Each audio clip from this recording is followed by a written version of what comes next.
Hello world, welcome back to the Digital Reset. Before we get started, please take the time to hit the buttons below, subscribe for more content, like the video, and tap the notifications to be alerted when we upload new videos.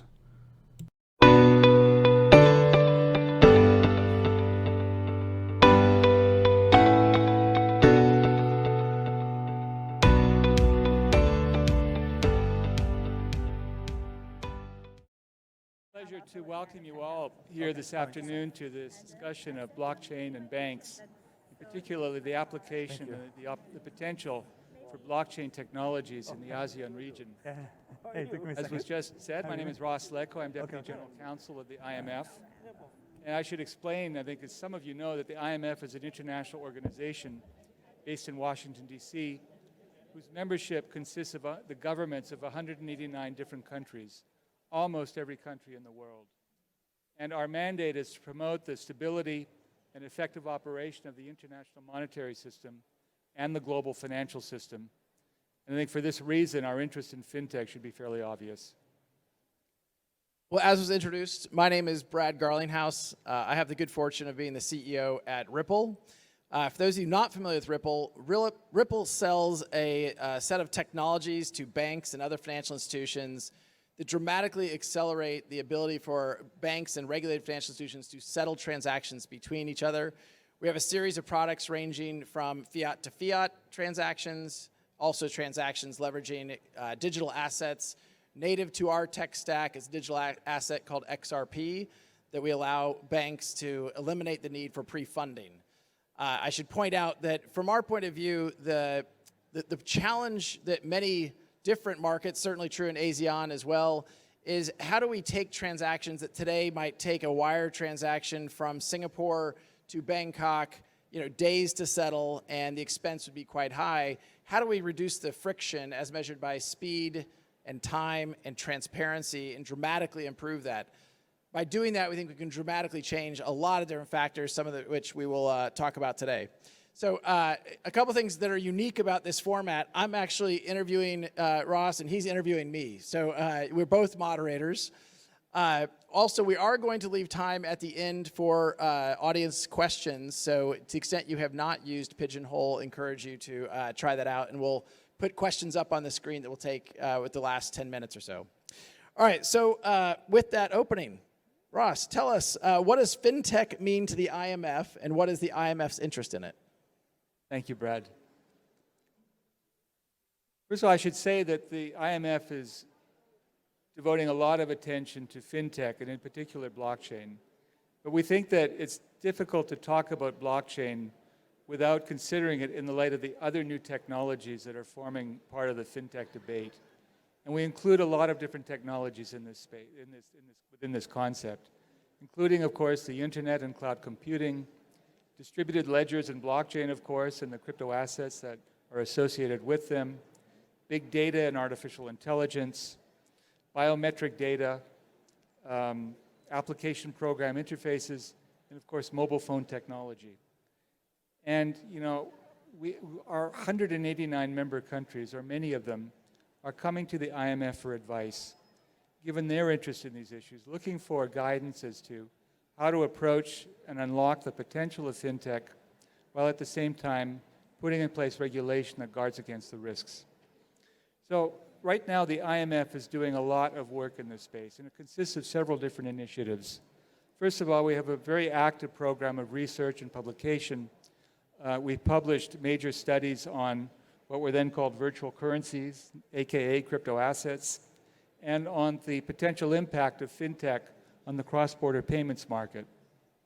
We are engaging very closely with the private sector and the industry, and last year put in place a high-level advisory group of industry leaders from the private and public sectors to help guide us in our work on FinTech. I'm very happy to say that Chris Larson, one of the co-founders of Ripple, and Sapnendo Mohante from the Monetary Authority of Singapore are both part of that group, and we're very grateful for the advice that they give us. And thirdly, we're engaging very actively with our member countries, using our convening power to bring them together to discuss experiences in unlocking the potential of FinTech and blockchain, but also in beginning to design regulatory frameworks that help mitigate the potential risks. And in particular, given the demand for advice in this area, at our annual meetings at Bali last month, we and the World Bank jointly launched an initiative called the Bali FinTech Agenda, which we think is the first comprehensive framework of issues that countries need to think about when designing policy around FinTech. And this will be an anchor for much of our work going forward. So Brad, maybe I can ask you now, from your perspective in the private sector, what's going on right now in the ASEAN countries? And in particular, what are the specific challenges and opportunities that blockchain presents for them? Sounds good. I'll start by saying I want to know how I get invited to the IMF annual meeting in Bali, because that sounds pretty good. So, there are a number of unique things going on in ASEAN countries that I think are worth calling out. And I think really the reason why Ross and I are up here together in some ways is I think first and foremost is regulatory clarity has a huge impact on the ability to drive blockchain and digital asset adoption. And I think, we're here in Singapore. Singapore certainly is one country that has done a lot to be a leader in this space, and that regulatory clarity has enabled the market to invest in it with clarity. Thailand would be another country that we've seen that has expressly and explicitly legalized and endorsed digital assets, including XRP. We've seen some of that same activity in the Philippines. And so the first dynamic that I think has impacted blockchain adoption across ASEAN markets, and certainly for Ripple, is regulatory clarity. And that remains important. And frankly, it's surprising to me how many markets you still have a lot of uncertainty. There's no doubt in my mind that you're seeing real use cases where you're solving real problems for customers. And if we can have that regulatory certainty, and I'm talking about for Ripple, but I'm also talking about for other companies in this space also, the more quickly we can see adoption of those technologies. So the first dynamic, I think, is on regulatory clarity. The second dynamic is, this is a market where the ASEAN countries have over 100 billion, almost $130 billion of inbound remittances. And so when you have that type of volume of remittances, and that remittances, as many people in this audience know, are often the most expensive taxed through the costs and friction of cross-border payments today. And so it's a market that's ripe for adoption to take advantage of blockchain technologies, certainly Ripple's technology, and driving those costs dramatically lower. The third dynamic that's actually interesting to see unfold here in the ASEAN markets is, in some ways, the current kind of SWIFT-enabled correspondent banking is leaving some of the ASEAN markets behind. As banks have contracted their correspondent banking relationships, some markets, whether it's Laos, Cambodia, Myanmar, have actually seen their correspondent banking relationships contract, which is a problem for these economies in these markets. And so it's made this ASEAN market, I think, a ripe market for adoption of blockchain technologies and digital assets. Ripple now sees 50% of all of our global customers here in the Asian markets, and so it's been a very ripe group for us. Our Singapore office has grown dramatically, about 200% in the last year, and we see that continue to grow through the course of next year. Back over to you, Ross. So, as the regulatory expert, what are the characteristics of ASEAN that you think will either propel this region forward in regards to blockchain or stifle its path? Really hard question. First of all, I have to say that when you discuss legal and regulatory frameworks around blockchain or fintech globally, not just here in the ASEAN countries, we're at a very early stage of the conversation, and a lot more work needs to be done. And I think it's also important to note that when you talk about the ASEAN countries, you're talking about a very diverse group of countries at different levels of development, in different circumstances, and with different needs. And against that background, it's not surprising that some are perhaps further ahead than others in thinking through policy in the area of blockchain and fintech.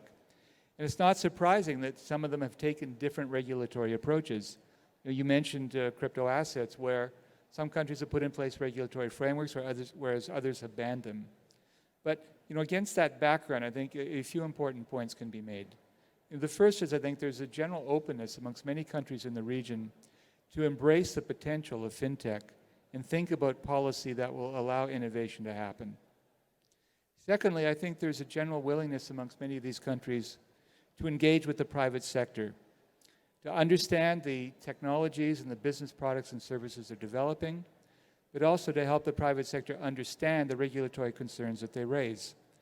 I think it's been said that FinTech firms in this region are perhaps more willing than their counterparts in other jurisdictions to engage with regulators at a relatively early stage of product development. But I think the most useful example of this process consists of the regulatory sandboxes that countries in the region have put in place, including Singapore, Malaysia, Thailand, and Indonesia. These basically serve two purposes. They first allow new products and services to be tested in a controlled environment, but they also enable regulators to understand the new products and services in ways that will inform regulation in future. I think another important feature, if you will, or point that can be made is that in cases where countries have seen potential use cases that will actually help the population and the financial system, they've been willing to put in place regulation to enable those use cases to go ahead. A good example of this is the cross-border remittance market, with the use of crypto assets as a rail to transfer currency across borders, where this obviously is a very important issue in this region. You have countries like the Philippines and Thailand putting in place regulation around crypto exchanges that address regulatory concerns, including money laundering and terrorist financing concerns, that allow this use case to develop. Thailand, I know, has also put in place guidance around blockchain technologies more generally, and I think these are important developments. I think it's also true that regulators in the region have demonstrated a willingness to engage with each other and also with their counterparts in other parts of the world. Some of the countries in the region are part of the UK's Global Sandbox initiative, and also developments like the Financial Innovation Network here are an excellent example of cross-border cooperation in ways that involve different stakeholders in the process in developing solutions to problems. And finally, perhaps two more points, is I think there's also a recognition, particularly here in Singapore, about in designing policy around FinTech, it can't be looked at in a vacuum. It has to be a part of a broader conversation and strategy about digitization in the economy as a whole. And then finally, I think we all have to recognize, as I say, that we're still at an early stage in many areas, and certainly in this region, as is the case in others, there's still many gaps that have to be filled and inconsistencies across jurisdictions. And in particular, one should not underestimate, particularly when talking about blockchain, the importance of the legal framework. And it's true, I think, around the world that there are many features of the legal framework, particularly as they apply to payments and cross-border payments, that weren't designed for blockchain. And it will be important for jurisdictions to think through these problems and to consider amendments to legal frameworks that will accommodate the specific features of blockchain. So Brad, maybe it's my turn to ask you a question now. All right. It's, I think, particularly appropriate to be here in Singapore talking about blockchain and innovation in the blockchain space because, countries in this region have, I think, been open to these technologies in ways that have helped them leapfrog their counterparts in other parts of the world in many different areas. But, drilling down on a use case, Brad, I think I mentioned remittances. But, from your perspective, what do you see as a really good use case for blockchain in this region? And how can technology address problems? So this is what I'll call a softball. For those of you who know, when I think about use cases for crypto, certainly Ripple has focused almost exclusively on a cross-border payments problem because it is where we see a very high degree of pain from customers, whether that's measured by how long it takes, how much it costs, or remarkably, and some of you may have had this experience, how little transparency you have into the state of a transaction. I think that what's going to happen in many parts of the blockchain space is you have immense amount of just pure experimentation. It isn't real. They're not solving a real problem for real customers. I've been fond of saying that experiments are not a business model, or certainly not a sustainable business model. Ripple has decided, instead of going very horizontal and talk about lots of different use cases for blockchain, we've gone very deep in solving this cross-border payments problem. As I mentioned earlier, well, I didn't say how many, but we have, well over 100 customers worldwide, about 50% of which are here in Asia. One bank that I'll highlight that has been certainly aggressive and progressive in their approach is Siam Commercial Bank in Thailand. And the work they've done is really setting them up to be a next generation hub in solving, as some in the correspondent banking community retract from some parts of the Southeast Asian market, Siam Commercial is actually solving that and using blockchain and even using digital assets to help solve that problem. So I think that while the speed and the dynamics that are solved from the transparency of a much better messaging system are profound, more importantly, I think, is how liquidity, and today, as many in the FinTech community know, banks pre-fund accounts. There's almost $10 trillion parked as pre-funded accounts around the world such that banks can then debit and credit and make those cross-border flows work. We have a product that allows banks and allows financial institutions, payment providers, to not pre-fund, thus making that trillions of dollars more active. And we think by doing this, we really do accelerate the global engine of commerce in a way that is good for corporate, is also good for consumers at the remittance level. And I think truly one of the things we think about at Ripple is some of the populations that are most kind of penalized by the dynamics of remittance costs are those that can least afford it. So when I look at what's going on in ASEAN, I think we have seen, and certainly here in Singapore, we've seen leadership. And I think we're going to continue to see that over the coming 12 months because this is a market where there is more clarity from a regulatory point of view, as Ross was articulating. And so I think that allows companies like Ripple to continue to invest and expand the footprint across this region. All right, back over to you. Sorry, cheating my notes. So I know the IMF has had several very significant meetings lately, Bali being one notable one. I'm curious if the topic of digital assets has come up in those meetings, and if you can share what some of the IMF's views have been about that. I have to say the Bali annual meetings were really fantastic, particularly on the FinTech area. You look like you got some sun. That's from my computer screen, okay? But, just on the topic of crypto assets, I think it's fair to say that the fund has taken a somewhat more balanced view towards them than some other commentators have. I think, we first of all recognize that each country has to decide, how it wants to approach crypto assets, whether they think they're good or bad. But, generally speaking, we certainly are very cognizant of the risks that crypto assets present, which I'll talk about in a few seconds. But we also see the potential that they have for making the global financial system more efficient and more inclusive than is currently the case. So the challenge is then to design regulatory frameworks that allow innovation to happen, to allow these use cases to go ahead, all appropriately mitigating the risks.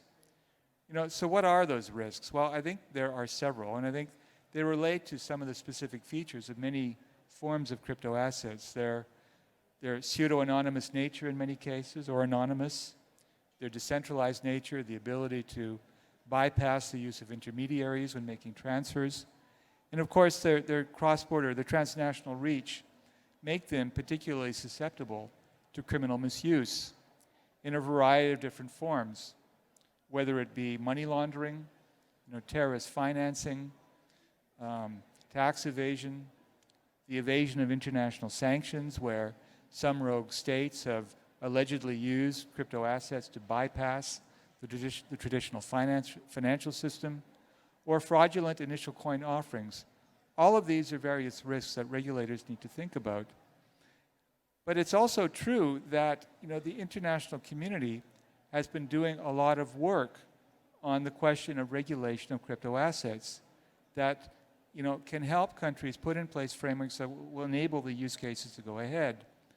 The Financial Action Task Force, the international standard setter in the anti-money laundering space, that has put in place a standard that guides countries on how to design regulatory frameworks to deal with money laundering and terrorist financing risks, came out several years ago, actually, with guidance to its member countries on how to apply their frameworks to crypto assets.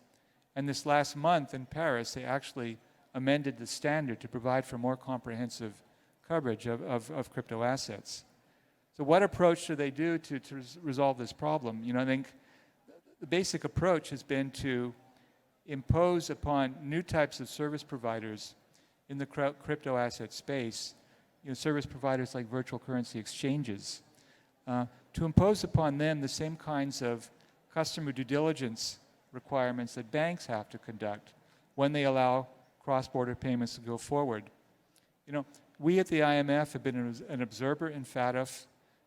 We've been very much a part of this process, and I think it's interesting to see how the international community is working together in trying to develop approaches in this area. And I think that, if you look what's being done with respect to regulation, anti-money laundering regulation of crypto assets, it's a good model, I think, in some ways, for how regulation may develop in other areas. To give you perhaps three examples out of the FATF approach to crypto assets. The first is that I think one is starting to see entity-based regulation, the regulation of banks or other types of financial entities, being complemented by activity-based regulation, where different types of financial intermediaries engaged in the same type of service are regulated in roughly the same way. So you have, in the field of cross-border payments, you have banks and now exchanges subject to roughly the same types of requirements. The second, I think, important element is to ensure that the regulation you impose is proportionate to the risks. A hallmark of the FATF standard is a risk-based approach.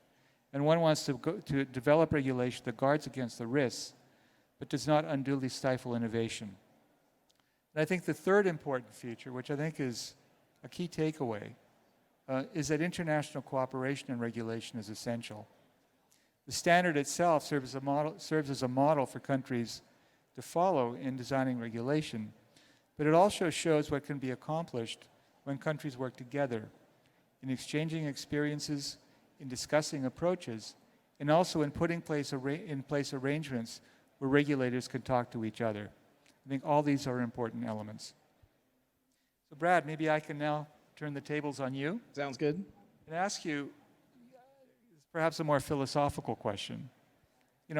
How will blockchain transform the global financial sector and more broadly society in the years to come?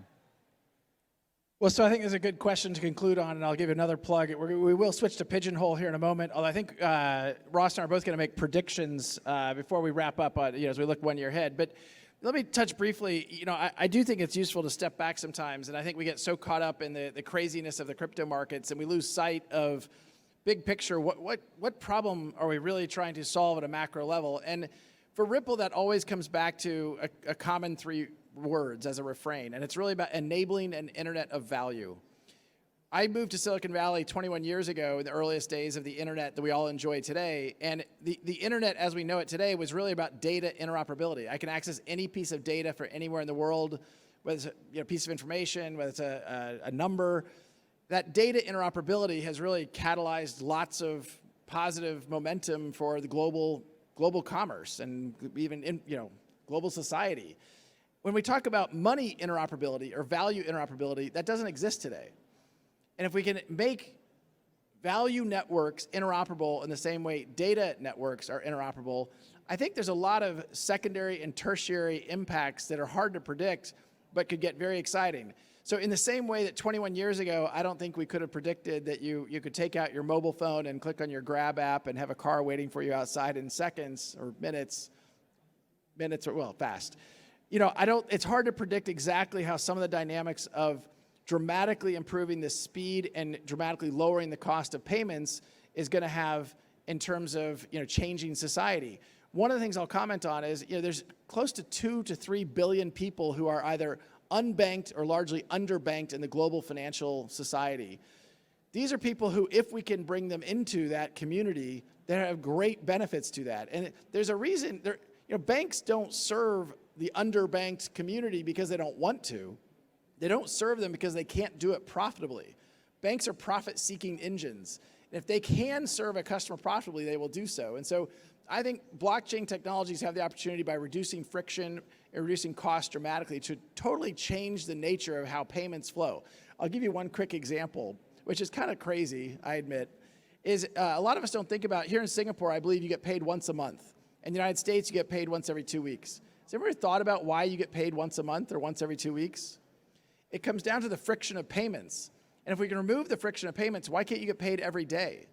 Or even more crazily, why don't you get paid every hour or every second? You could have a stream of value showing up in your whatever repository of value. Now, why you need to get paid every second, I'm not sure. But I do think there's a lot of dynamics that have been built around getting paid every 2 weeks or getting paid every month. And as we remove the friction of payments and make that dramatically easier, I think you're going to see secondary and tertiary effects that are very difficult to predict, just like we couldn't have predicted Grab 20 years ago. All right, so with that, before we go to questions, a prediction for what we'll be surprised about 1 year from now. I think in making predictions in this space, you should probably think of the most outrageous thing you can possibly say, because it'll probably come true within the next 12 months. But I'll be a little bit more conservative, I guess, in my prediction. I think if you look at the work of jurisdictions in designing law and regulation around crypto assets, I think, or FinTech more generally, I think it's certainly the case that the level of cooperation and the depth of the conversation will be much greater in a year than it is today. I think there's so much work that's being done at the international level on these issues, not only by the IMF and the World Bank, but also other organizations that we work closely with like FATF, like the Financial Stability Board or the Basel Committee. Basically, everybody is focused on FinTech, thinking through its potential and thinking through regulatory approaches. And this is going to certainly deepen. I think from the perspective of the IMF, I think our engagement with our members will continue to repeat a phrase, deepen. I think the Bali FinTech agenda is something that we regard as a very important development that will help us work closely with our member countries. And I have to say that in all this work, one can't underestimate the leadership at the head of many of these institutions. Christine Lagarde, our managing director, has really been a driving force in our work on FinTech. And of course, she'll be a keynote speaker here on Wednesday. But all this to say that, international cooperation is essential, and I think that cooperation is happening in ways that will result in greater cross-border initiatives and, as I say, a more effective conversation about regulation. So my prediction, about 1 year ago, I actually was here at the Singapore FinTech Festival, and I got in trouble when I went back to the office because the PR team said I had overstepped by predicting that within a year, I predicted that financial institutions like banks would be using XRP in their payment flows. And that was a year ago that I made that prediction, and I go back to the office, and everybody was like, Brad, you're not allowed to say things like that. It turns out I was right, which I remind the team of. So now as I look forward a year from now, what are the things that are hard for us to imagine being true? And not even specific to Ripple or to XRP's community. I think one of the things that will surprise us a year from now is that banks will be custodying digital assets directly. And I think right now we think about that and think, look, there's no way that's going to happen. They're too conservative. And I think what you're seeing is, two things happening. One is banks are seeing that a lot of money is being made by digital asset exchanges globally, and banks are profit motivated.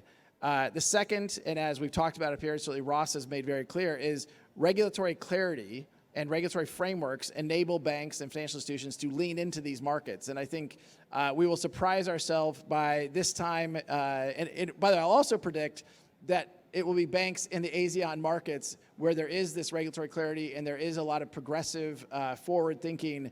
They'll be the first to actually allow for crypto assets custody in their accounts. All right, with that, we'll turn it over to questions. And I see a bunch of questions on this screen, which I can't really read from here, but we're supposed to pick some. Can you see those? Oh, there's 2 votes. Let me try. Do you see IMF holding crypto assets in the future? Oh, they're over here. That's easier. You want to take one? Go for it. The first one's for you. IMF, Do you see IMF holding crypto assets in the future? I did not put that up there. Remember, I'm from the legal department. I'm supposed to be very conservative about these things. I don't want to go into great details about Maybe the I IMF. should take what the IMF is going to do. Look, I think we stunned Ross into silence with that one. For that to happen, okay, under the current legal framework, some country would have to use a crypto asset as its currency. Which goes to the next question that was on the list, actually. Will central banks issue digital currency become a reality in the next few years? Well, again, there's a lot of work being done this through by a number of central banks in different, regions of the world. I think generally speaking, many of these central banks are coming to the conclusion that they don't see the benefits right now of doing it, but they're very seriously considering the use case. And I think as work proceeds, they maybe become the possibility may increase. Particularly the Bank of Canada with its Project Jasper experiment has realized that a central bank digital currency on its own may not offer benefits now, but when combined with other things like the security settlement system, the use cases begin to emerge. So let's keep an open mind. We have a few more minutes. We'll take a couple of these questions. I'll just add to the answer on this one real quickly. It strikes me that there's a little bit, there's a slightly controversial statement about this. Don't central banks already issue digital versions of their fiat? And what I mean by that is when I log into my bank account and I see a number representing my deposits, that's a digital representation. They don't actually have the dollars behind that for everything we have. Moreover, and I think I have some Singapore dollars in my pocket, there's a serial number on that Singapore dollar that, okay, it is 100, but wait, in the US, there's serial numbers on here. Yes, there's a serial number on here, 3AX561167. It's in some ways, what's the difference between having a serial number and having a digitization of the Singapore dollar? So I think it's not a very big leap. So the question, I think, was in the next few years, I think certainly you're going to see central governments that have digital currency within the next few years. My prediction. All right. The next one, oh no, we already touched that.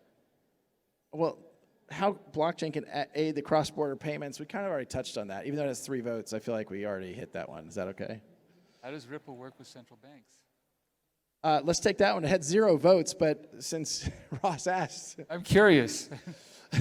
How does Ripple work with central banks? So actually, Ripple, I think, has been a little bit of a contrarian in the crypto world because Ripple was very early to kind of say, look, if you want to enable these technologies, you have to work with government regulators, including central banks.